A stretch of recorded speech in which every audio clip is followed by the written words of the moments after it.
All right, in that last video, we talked about how the stock market returns about a 10% return on average over the last 100 years.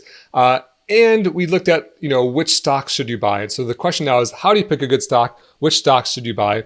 And so we're gonna do an example of buying a share of Tesla stock. And so again, if you buy a share of stock, you're not buying it directly from the company, you're buying it from other people who own stock on the stock market. That's what the stock market is, people buying and selling stock from each other.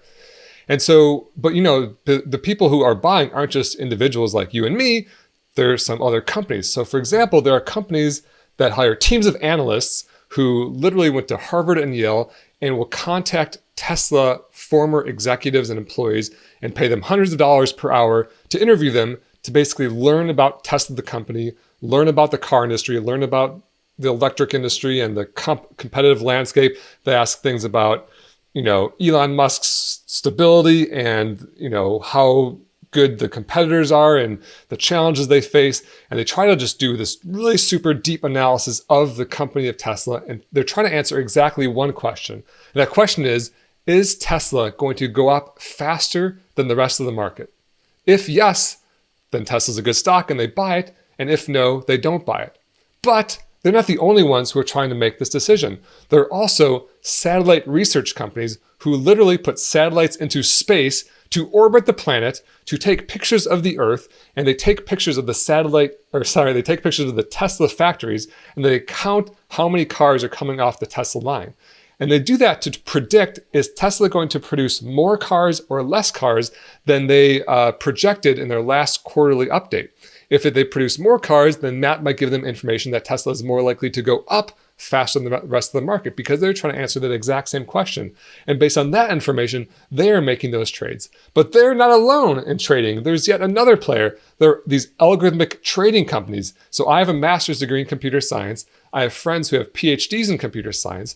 They hire people like us to write these programs to crunch massive sets of data, including car sales and other stock prices and the Elon Musk's tweets and Twitter sentiment and the temperature in Manhattan. And they use all this data to try to predict which stocks are going to go up or down faster than the rest of the market. And they even compete for real estate just like a quarter of a mile closer to these trading servers because they're making these decisions in like 1,000th of a second. But they're still not alone. And I need to move out of the way for this. There's yet another player in this space, and that player is you. You can see, there you are. You can see there's like these, can you see there? There's like these ropes connecting them. Those ropes are basically, because this is a big tug of war. If someone of this group is buying, the other one's selling, and that is how the price of Tesla gets set. Again, it's not based on, you're not buying it from Tesla. It's not based on the value of Tesla today. It's based on what other people in the market think it's worth. And so this is what's known as the efficient market because the sum total of all public human knowledge is constantly and instantly being priced into the share price of every single stock, like Tesla in this example. And so this is both good news and bad news. The bad news is that it's very difficult to just, as an individual, scratch our chin and say, I think I see a lot of Teslas outside. Tesla's the future. I'm going to go buy Tesla. Because if you do that, you're up against these guys who all know that too. And so, and you're going to pay such a high price that maybe it's not worth it. But the good news is, if you just randomly pick a stock, you're going to get the fair market price. Because the price, it works in both ways where you're kind of getting the price based on all this information. So when you buy a share of Tesla stock, you're getting it based on the satellite research information being priced into that stock. Okay, so that makes it very difficult to choose a specific individual stock to buy. So what do you do? Well, our friends at the financial services industry have created a tool called the mutual fund. So you may have heard of the term mutual fund. It has this kind of confusing name, but it's a really simple idea. Excuse me. It's a really simple idea. It's just a bunch of people, like all these emojis there, who take their money and mutually, that's the mutual part, a bunch of people put it into a fund.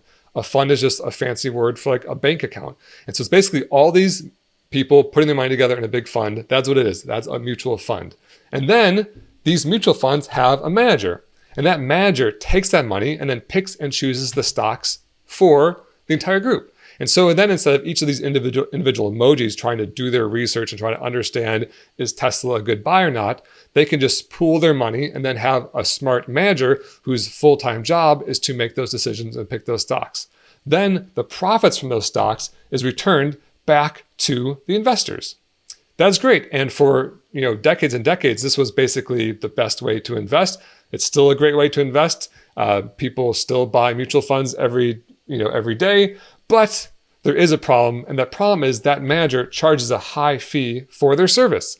So you can see that there's this big dollar bag there. And so, a typical mutual fund expense ratio might be about 1% per year. So that means the mutual fund managers of that shared fund, of that shared bank account, are just withdrawing 1% per year to cover their expenses and their rent and their Manhattan high-rise and their salaries and their bonuses and everything else. And then the remaining 99% is then used to buy stocks and return to the value to the investors. But that fee is not ideal.